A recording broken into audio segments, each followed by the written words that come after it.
نحمدہ ونصلی علی رسولہ الکریم، اما بعد فاعوذ باللہ من الشیطان الرجیم، بسم اللہ الرحمن الرحیم۔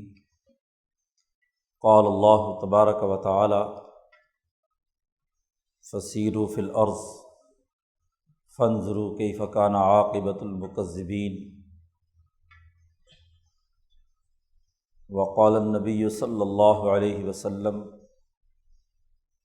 کانت بنو اسرائیل تسوسهم الانبیاء کلما ہلک نبی خلفہ نبی آخر الا لا نبی بعدی سیکون خلفاء فیکثرون۔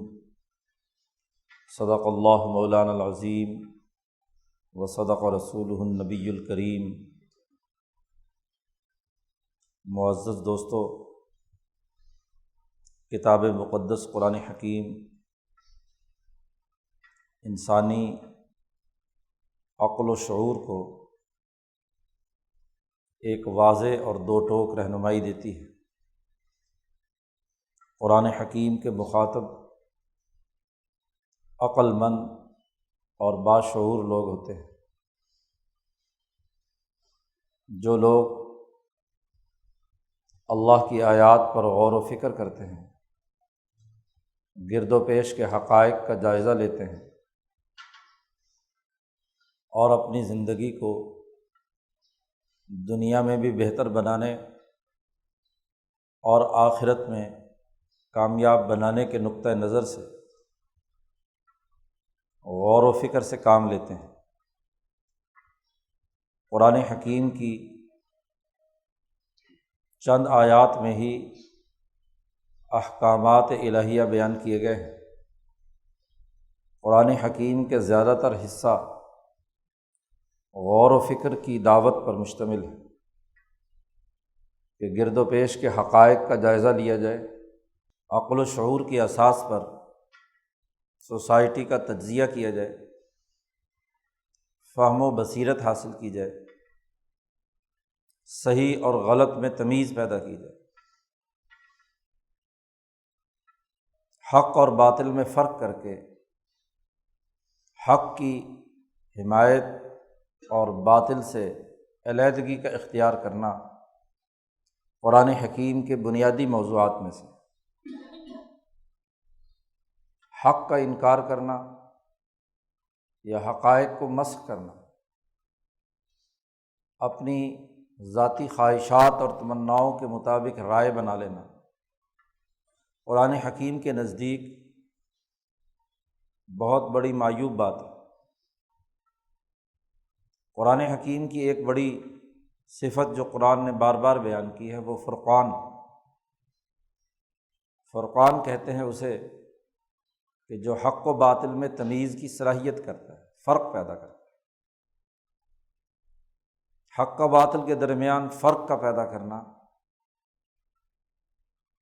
یہ قرآن کی بنیادی تعلیم ہے۔ گرد و پیش کے حقائق، سچ اور جھوٹ، ان میں فرق و امتیاز نہ پیدا کیا جائے، سب کو ایک ہی لاٹھی سے ہانکا جائے،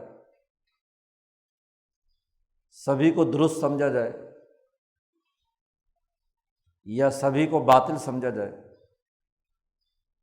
یہ قرآنی نقطہ نظر سے ایک مسلمان کے شایان شان نہیں ہے۔ مسلمان جو کتاب مقدس قرآن حکیم پر ایمان رکھتا ہے، اس کی بنیادی ذمہ داری صحیح اور غلط میں تمیز پیدا کرنے کی اہلیت اور صلاحیت پیدا کرے، فرق و امتیاز پیدا کرے کہ صحیح کیا ہے، غلط کیا ہے، حق کیا ہے، باطل کیا ہے، نیکی کیا ہے، بدی کیا ہے، سچائی کیا ہے، جھوٹ کیا ہے، کامیابی کس میں ہے اور ناکامی کن امور میں ہے۔ جو مسلمان یہ فرق اور امتیاز برقرار نہیں رکھتا اور سبھی کو درست یا سبھی کو باطل سمجھتا ہے، وہ دراصل قرآن حکیم کی تعلیمات پر عامل نہیں ہے۔ اور یہ فرق و امتیاز بنیادی طور پر انسانی عقل کا کمال ہوتا ہے۔ قرآن عقل کو سیکل کرتا ہے، شعور میں بلندی پیدا کرتا ہے، گرد و پیش کے حقائق کا جائزہ لینے کی صلاحیت و استعداد پیدا کرتا ہے۔ نفس انسانی فرق و امتیاز نہیں کرتا، وہ تو جو کچھ اس کی عقل کہہ دے، جو کچھ اس کا دل کہے اس پر عمل کرتا ہے۔ دل کی رہنمائی بھی اس کی عقل سے ہوتی ہے۔ تو عقل و شعور کو بلند کرنا،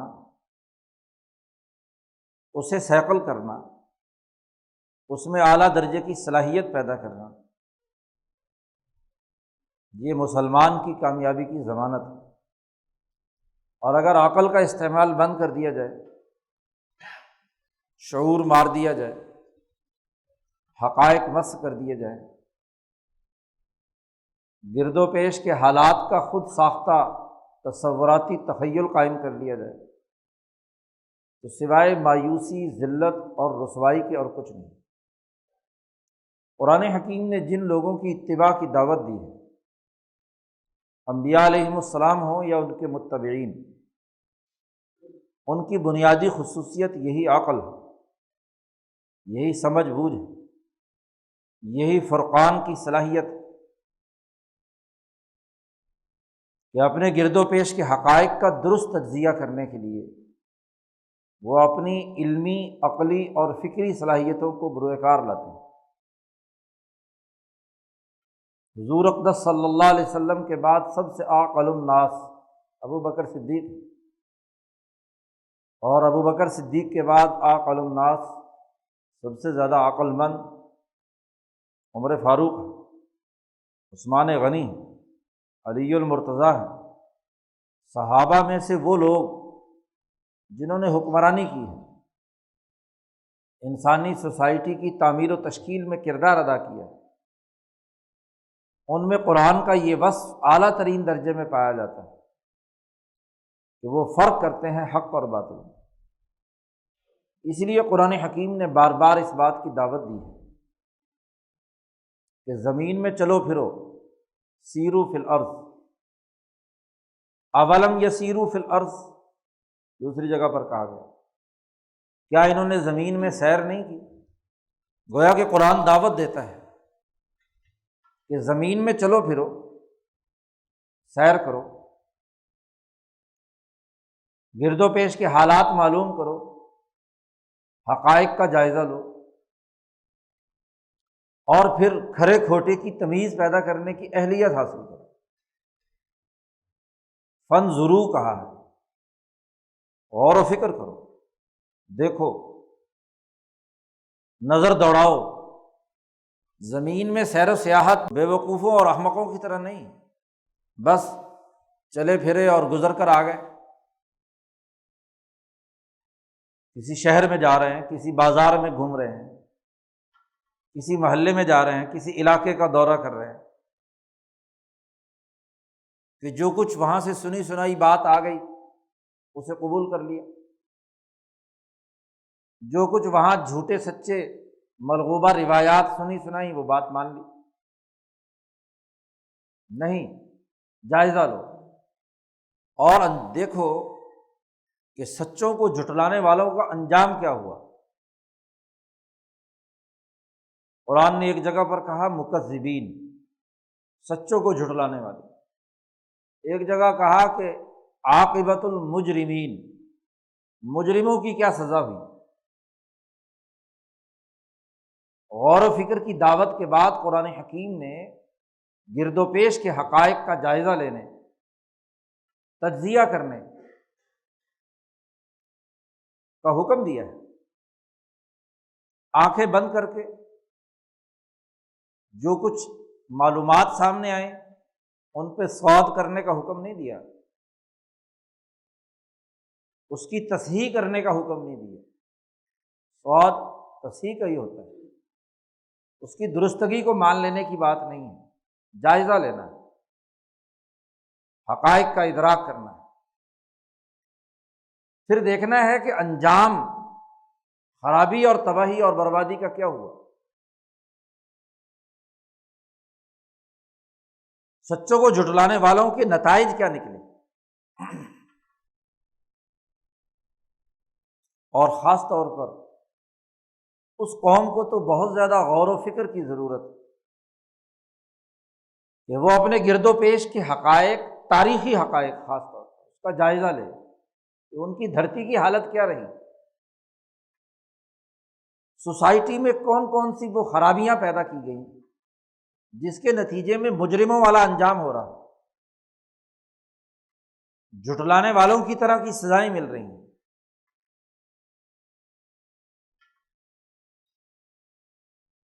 تاریخ مسح کی جائے، جھوٹا پراپیگنڈا کیا جائے، حقائق کو تبدیل کر دیا جائے، یہ بہت بڑی خرابی ہے۔ اپنے آپ کو دھوکہ دینا ہے، قوم کو دھوکہ دینا ہے، سوسائٹی کے لیے تباہی اور بربادی کا باعث بنتا ہے۔ آج ہمارا المیہ اگر کہا جائے ہماری سوسائٹی کی تباہی اور بربادی کا، کہ ہماری یہاں کی لیڈرشپ کسے باشد، کسی کو آپ قائد کا لقب دو، اس کے ساتھ ملت لگا لو، عوام لگا لو، اعظم لگا لو، اعلیٰ لگا لو، کیا کسی لیڈر، مولوی، پیر، گدی نشین کا نام لے لو۔ بڑی بنیادی خرابی معاہدات کی خلاف ورزی ہے۔ جو معاہدہ کیا جاتا ہے اس معاہدے کی خلاف ورزی ہے۔ قرآن نے دو ٹوک حکم دیا تھا، اوفو بالعقود، کہ جو معاہدہ کر لیا ہے اسے پورا کرو، جو عقد ہو چکا، جو معاملہ طے ہو چکا اسے پورا کرو۔ اوفو بعہد اللہ اذا عاہدتم، جب تم نے معاہدہ کر لیا تو اسے پورا کرو۔ دوسری جگہ پر حکم دیا۔ تیسری جگہ پر کہا ولا تنقضوا المیثاق، جو میثاق اور معاہدہ کر چکے ہو اسے مت توڑو۔ زبان دی ہے، آپ سب سنتے ہیں، حضور اقدس صلی اللہ علیہ وسلم کی یہ بات کہ ایک مشرک سے، ایک یہودی سے آپ نے ایک وعدہ کر لیا کہ فلاں درخت کے نیچے ملاقات کریں گے، تو 3 دن تک حضور صلی اللہ علیہ وسلم وہاں تشریف فرما رہے، اس لیے کہ اس غیر مسلم سے آپ نے ایک معاہدہ کیا ہے، زبان کی ہے۔ ہم کہتے ہیں جی غیر مسلم سے معاہدے کا کیا اعتبار، رات گئی بات گئی، مٹی پاؤ جی، پرانیاں گلاں تے مٹی پاؤ جی، معاہدہ توڑ دیتے ہیں، وعدے کی پاسداری نہیں کرتے۔ حضور صلی اللہ علیہ وسلم 3 دن تک ایک یہودی کے انتظار میں ہیں اور وہ نہیں آ رہا، پھر بھی کھڑے ہیں۔ ہمارے جیسا ہوتا تو غصے میں 2-4 گالیاں دیتا غیر مسلم کو، کافر ایسے ہی ہوتے ہیں، ایسے ہی ہوتے ہیں، اور اٹھ کر آ جاتا۔ اس معاہدے کی جو پاسداری ہے اس کو حضور نے اپنے عمل سے اور قرآن نے اپنی آیات میں مسلمان جماعتوں کو 2 ٹوک حکم دیا، اور جو اس معاہدے کو توڑے، معاہدات کی خلاف ورزی کرے، سوسائٹی کی سماجی تشکیل کے بنیادی معاہدے کی خلاف ورزی کریں، ان کا انجام کیا ہوتا ہے؟ قرآن نے کہا فانظروا کیف کان عاقبۃ المکذبین، معاہدوں کو جھٹلانے والوں، معاہدوں کو توڑنے والوں، جرم کا ارتکاب کرنے والوں کی سزا دیکھو کیا ہے۔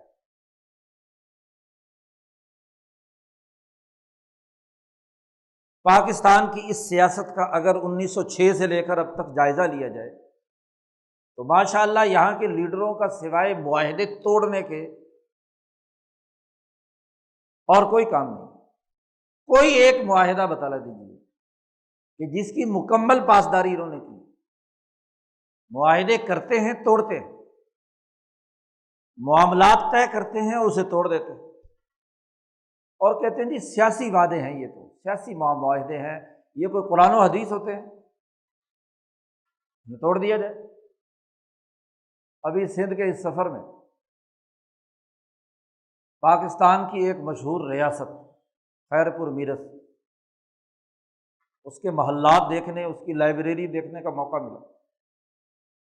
اس وقت جو موجودہ وہاں کا نواب، بیچارہ بے ملکی نوابی ہے کیونکہ نوابی چھین لی گئی، اس کے ساتھ ایک ایگریمنٹ کیا آپ نے۔ پاکستان ہندوستان ایک معاہدے کے تحت وجود میں آیا تھا، اور اس میں ریاستوں کو اختیار دیا گیا تھا کہ وہ دونوں میں سے کسی ملک کے ساتھ معاہدہ کر رہے ہیں، معاہدہ کر کے شریک ہو جائیں، پاکستان سے الحاق کر لیں یا ہندوستان سے الحاق۔ تو ریاست خیر پور نے بھی 1951 میں پاکستان کے ساتھ الحاق کی دستاویزات تیار کی اور دونوں طرف سے باقاعدہ معاہدہ طے پایا، اور اس معاہدے کے تحت واضح طور پر اس کی شقوں میں موجود ہے کہ پاکستان اس ریاست میں صرف 3 باتوں کا اختیار رکھتا ہے: خارجہ امور، دفاعی معاملات، کرنسی اور مواصلات۔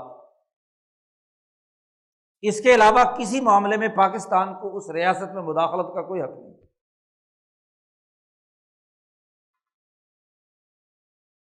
اور یہ معاہدہ نہ صرف ریاست خیر پور کے ساتھ ہوا، ریاست قلات کے ساتھ ہوا، ریاست بہاولپور کے ساتھ ہوا، ساری ریاستوں کے ساتھ ہوا۔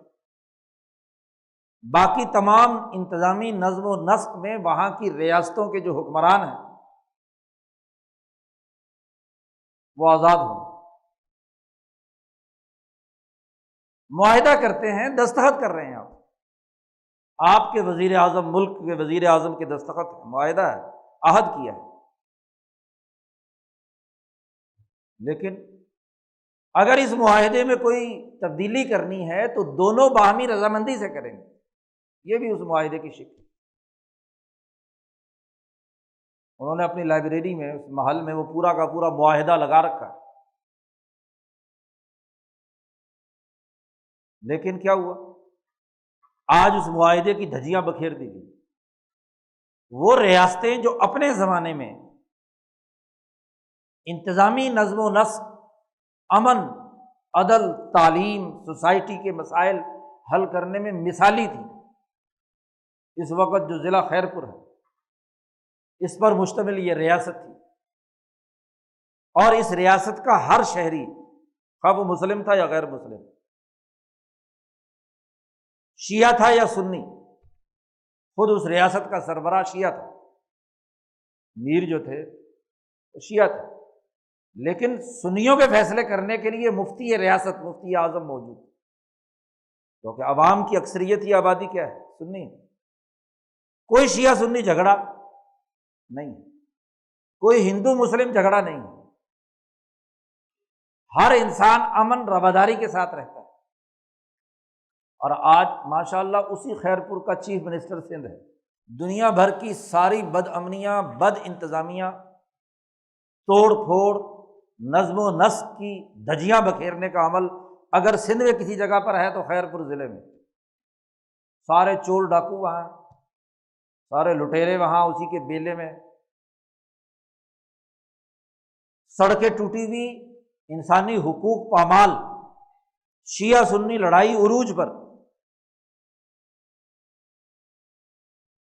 تو معاہدات کے توڑنے کی سزا پورے ملک کے اندر تباہی اور بربادی کی شکل میں۔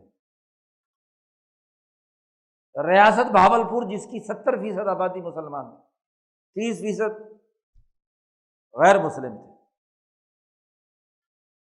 کبھی امن و امان کا مسئلہ نہیں ہوا۔ نواب آپ بہاولپور عباسی ہے، سنی ہے، اور وہ شیعہ ہیں، آپس کے رشتے ناتے بھی ہیں، کوئی شیعہ سنی جھگڑا نہیں ہے۔ تعلیم عام ہے، 100% تعلیم ہے، بلکہ پورے پنجاب کا خرچہ برداشت کیا، پاکستان کا خرچہ برداشت کیا ان دونوں ریاستوں نے مل کر۔ پاکستان کا پہلا بجٹ ان دونوں کے پیسے سے بنا۔ خوشحالی۔ اور آج ذرا جنوبی پنجاب، پورا بہاولپور دیکھ لو، اجڑا ہوا ہے، لڑائی جھگڑا ہے۔ دنیا بھر کے سب سے بڑے دہشت گرد بقول حکومتوں کے جنوبی پنجاب میں ہے۔ شیعہ سنی لڑائی عروج پر، جہالت اور نالائقی اسی جنوبی پنجاب کے اندر، اسی اندرون سندھ کے اندر۔ ذرا سیر کرو، قرآن کہتا ہے زمین میں، اور فانظروا کیف کان عاقبۃ المکذبین، معاہدوں کو توڑنے والے مجرموں کا انجام دیکھو کہ سوسائٹی میں تباہی بربادی کیسی آئی گی، علاقے اجڑ گئے، سوسائٹی تباہ ہو گئی۔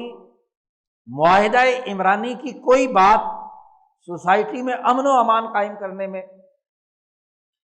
یقینی کردار ادا کرنے سے دور ہے۔ جب آپ معاہدے ہی توڑتے ہیں، خلاف ورزی کرتے ہیں۔ 4 اگست 1947 کو ریاست قلات کے نواب کے ساتھ، میر کے ساتھ آپ نے معاہدہ کیا کہ اس کی آزادی اور خود مختاری کو تسلیم کرتے ہوئے پاکستان کا حصہ بنائیں گے، اور 17 اگست 1947 کو فوج داخل کر کے اس کو کیا پاکستان کا حصہ بنا دیا گیا، اس کی آزادی ختم کر دی۔ اگر 17 اگست کو آپ کو معلوم ہوا کہ کسی ریاست کو آزاد نہیں رہنا چاہیے، اس کو ملک کا باقاعدہ حصہ بننا چاہیے، تو 4 اگست کو نہیں معلوم تھا تمہیں؟ اسی وقت معاہدہ نہیں کرنا چاہیے۔ تو یہ دھوکہ دینا، فراڈ کرنا، اور پھر کہنا سیاسی معاہدے ہیں۔ اگر یہ ضروری تھا کہ پوری ملک کی یونٹی ایک ہو، 1 یونٹ بنے، تو یہ پہلے نہیں معلوم تھا کہ وفاقی حکومت کو تمام علاقوں پر قبضہ ہوگا، کوئی ریاست آزاد خود مختار نہیں رہ سکتی۔ معاہدہ کرتے ہیں تو ایک اصول پر، اور معاہدہ توڑتے ہیں تو نئی منطق جاری کر دیتے ہیں۔ اور یہ تو صرف ایک بات ہے، کیا 1937 کے الیکشن میں آپ کی قیادت نے معاہدہ نہیں توڑا؟ توڑا۔ 1946 اور 47 میں معاہدات نہیں توڑے، عقد کی دھجیاں بکھیر دی۔ تو جو اپنی قوم، اپنی نسل، اپنی دھرتی کے لوگوں کے ساتھ دھوکہ دیتا ہے، وہ دھوکہ کھاتا بھی ہے۔ ان سے بڑے طاقتور ان کو دھوکہ دیتے ہیں۔ تو یہ جو دجل و فریب کا، دھوکوں کا، معاہدوں کو توڑنے کا، سوسائٹی کو غلام بنانے کا، اس کو ذلیل سمجھنے کا، اپنے ہی لوگوں کو تباہ و برباد کرنے کا جو وتیرہ غلامی کے 200 سالہ دور میں یہاں کے حکمران طبقوں کو سامراج نے سکھایا ہے، آج اسی کے نقش قدم کی سزائیں ہیں کہ جو پوری 20 کروڑ لوگوں کو مل رہی، پورے ملک کو مل رہی۔ وہ علاقے جو امن کا گہوارہ تھے وہ بد امنی کا نشان بن گئے، وہ علاقے جو معاشی طور پر خوشحال تھے وہ معاشی افلاس کی تصویر بن گئے۔ اس سے بڑی جہنم کیا ہوتی ہے، عذاب اور کیا ہوتا ہے؟ حضور صلی اللہ علیہ وسلم نے فرمایا کہ اب عذاب پچھلی قوموں کی طرح میری امت پر نہیں آئے گا کہ کوئی پہاڑ گر پڑے، ساری کی ساری کو تباہ و برباد کر دیا جائے، جان سے جائیں۔ نہیں، عذاب سیاسی اور معاشی، سیاسی ذلت، بد امنی، خوف کی حالت، اور معاشی بھوک و افلاس، یہ عذاب ہے۔ اس سے بڑا عذاب اور کیا ہوگا؟ یہ وہ اجتماعی اعمال ہیں جن کی نتائج اور سزائیں یہ ہیں کہ وہ تمام معاہدہ شکن آج باقاعدہ ہمارے ملک پر حکمران ہیں۔ سندھ ہو یا پنجاب، یہاں کے حکمران طبقے وہی ہیں جو ملک اور قوم کی دولت لوٹ کر آف شور کمپنیاں بنا رہے ہیں۔ عذاب نہیں ہے، قرضہ ملک کے سر، اور وہ لوگ جو سیاست کے چیمپئن بن کر حکمران بنتے ہیں، جو معاشی خوشحالی کے نعرے لگاتے ہوئے ہم پر مسلط ہوتے ہیں، وہی ملک اور قوم کی دولت لوٹ کر، قرضے چڑھا کر سوسائٹی کی تباہی اور بربادی کا کردار ادا کرتے ہیں۔ اللہ پاک اس قوم کو سزا دیتا ہے جو اجتماعی جرم کرتی ہے، عقل و شعور سے عاری ہوتی ہے،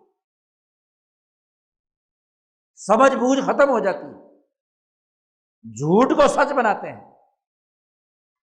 آپ کسی بھی بیوروکریٹ سے پوچھ لو، کسی سیاست دان سے پوچھ لو کہ یہ ریاستوں سے کیے ہوئے معاہدے کیوں توڑے؟ جی پاکستان کے قومی سلامتی کا تقاضا تھا۔ یہ قومی سلامتی معاہدہ کرتے وقت کہاں تھی؟ اور پھر قومی سلامتی تو وہ ہو کہ جب اس معاہدے کو توڑ کر آپ جو نظام بنائیں وہ سلامتی کا اس سے بہتر نظام دے، پھر تو کہا جا سکتا ہے کہ ٹھیک ہے جی آپ نے قومی سلامتی کے تحت کام کیا۔ معاہدہ توڑ کر نئی بات کی تو سلامتی کا پہلا نظام بھی ختم کر دیا، اسے بھی اجاڑ دیا۔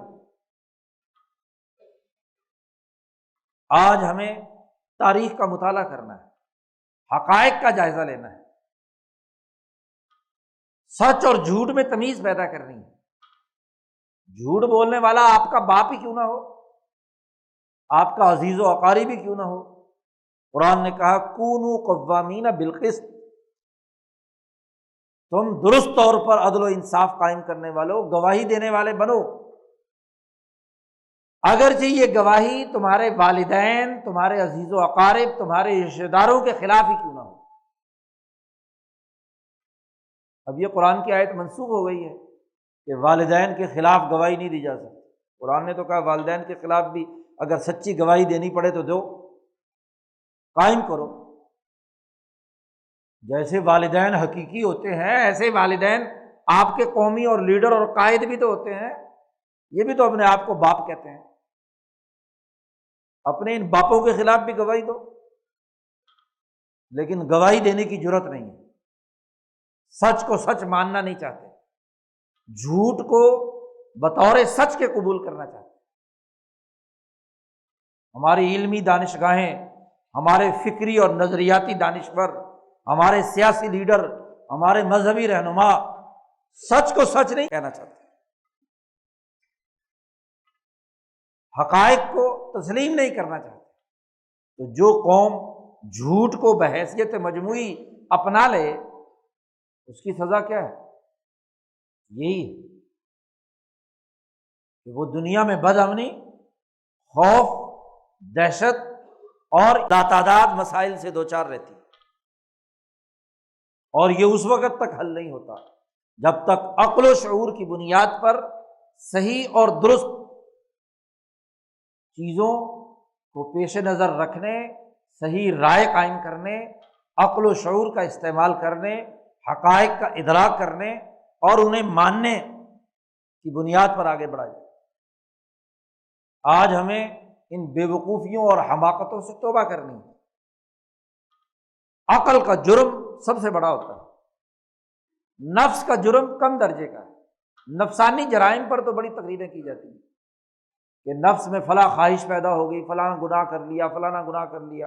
نفس کے گناہوں پر توبہ کے بڑے واعظ جمعے کے دن کہے جاتے ہیں، مجلس واعظ منعقد ہوتی ہے، لیکن یہ جو عقل کا جرم ہے،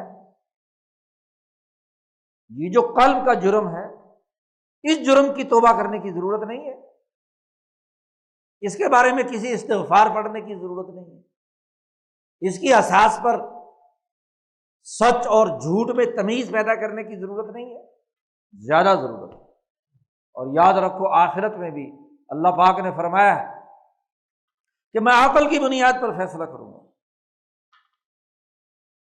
عقل نے جو جرائم کیے ہوں گے ان کی سزا سخت ترین ہوگی، اور جتنی عقل غلط فیصلے کرے گی اتنی بڑی سزا آئے گی۔ اعمال میں وزن پیدا ہوتا ہے عقلی فیصلے سے، نظریے اور سوچ سے۔ عمل تو بسا اوقات بھول کے بھی ہو جاتا ہے، جسم کا عمل کا اعتبار نہیں ہے، وہ تو لغزش بھی ہو جاتی ہے، آدمی کا ارادہ نہیں ہوتا، نیت نہیں ہوتی، عقلی طور پر اس نے عزم نہیں کیا ہوتا۔ آدم سے غلطی ہوئی، اللہ نے کہا کہ غلطی ہوگی، بھول گیا آدم، ولم نجد لہو عزما، ہم نے ان کے اندر عزم اور ارادے کی پختگی نہیں پائی۔ جو ابلیس نے دھوکہ دیا تھا تو اللہ میاں نے معاف کر دیا، کیونکہ جسم کا عمل تھا، عقل کا اور قلب کا عمل نہیں تھا، اس لیے معاف کر دیا آدم کو۔ اور ابلیس کا جرم کیا تھا؟ عقل کا جرم تھا۔ اس کا نفس تو عبادت میں مشغول تھا، عبادت گزار تھا، عقل کا جرم تھا۔ اس نے کہا کہ یہ مٹی سے پیدا کیا ہے، میں آگ سے پیدا کیا ہوں، عقلی دلیل دی تھی نا، اور آگ اونچی ہوتی ہے، مٹی نیچی ہوتی ہے، میں اس کو کیسے سجدہ کروں؟ یہ عقلی جرم۔ اس لیے اس عقلی جرم کی سزا کیا ملی کہ قیامت تک کے لیے اللہ نے کہہ دیا نکل جاؤ یہاں سے، لعنت ہے تمہارے اوپر عقلی جرم پر۔ جسمانی جرم پر اتنی بڑی سزا نہیں ہے، جسمانی جرم تو غلطی سے ہو جاتا ہے، بھول کے بھی ہو سکتا ہے، لیکن عقلی جرم سب سے بڑی خرابی کی بات۔ آج ہمارا المیہ یہ ہے کہ ہمارے واعظین جسمانی جرم پر تو بڑے واعظ کہتے ہیں، لیکن عقلی جرائم، نظریاتی اور فکری خرابی، حقائق کو بس کرنے کے عمل کے خلاف کوئی مزاحمتی شعور نہیں، کوئی استغفار کی بات نہیں، کوئی اس جرم سے توبہ کا عمل نہیں۔ تو قرآن نے کہا زمین میں سیر کرو، آنکھیں بند کر کے نہیں، عقل و شعور کھول کر حقائق کا جائزہ لو، گرد و پیش کا تجزیہ کرو، اور جائزہ لو کہ یہ تباہی بربادی کیوں آئی ہے، کیوں یہ اجڑے دیار ہیں، کیوں یہ سڑکیں ٹوٹی ہوئی ہیں۔ 85 ارب روپیہ سندھ گورنمنٹ نے سڑکوں کو درست کرنے، سیوریج کو درست کرنے اور جناب والا وہاں کے شہری سہولیات کو فراہم کرنے کے لیے لیا، اور پورے شہر پورے سندھ میں گھوم جاؤ، ایک ٹیڈی پیسہ بھی کہیں خرچ کیا ہو، تو یہ جرم نہیں ہے؟ یہی تو ہے وہ بات جس کے بارے میں حضور نے فرمایا کہ تمہارے اعمال ہی تم پر حکمران ہوتے ہیں، تمہارے معاہدے، تم نے جو انسانی معاملات کو تباہ و برباد کیا، ایسے جھوٹے لیڈروں کو اپنا رہنما بنایا، انہی کو ووٹ دیا، انہی کو نوٹ دیا، انہی سے تعلق قائم رکھا، اس کی سزا تو یہ ملنی ہے۔ آج ان عقلی جرائم سے توبہ کی ضرورت، برات کا اعلان کرنے کی ضرورت، حق کو حق سمجھنے، صحیح کو صحیح سمجھنے، سچائی کو سچائی سمجھنے کا ایک واضح اور شعوری نقطۂ نظر اپنانے کی ضرورت ہے، اپنی عقل کو درست کرنے کی ضرورت ہے۔ وہ دھوکہ نہ کھائے، نہ دھوکہ دے، نہ کسی کی اعلی کار بنے، درست فیصلے کرے اور درست نتائج پر پہنچ کر صحیح طور پر کردار ادا کرے۔ اللہ تعالیٰ سے دعا ہے کہ ہمیں عقل و شعور کی دولت نصیب فرمائے، جھوٹے لوگوں سے برات کا اعلان کرنے اور سچے لوگوں کی اتباع کرنے کی توفیق عطا فرمائے۔ وآخر دعوانا ان الحمد للہ رب العالمین۔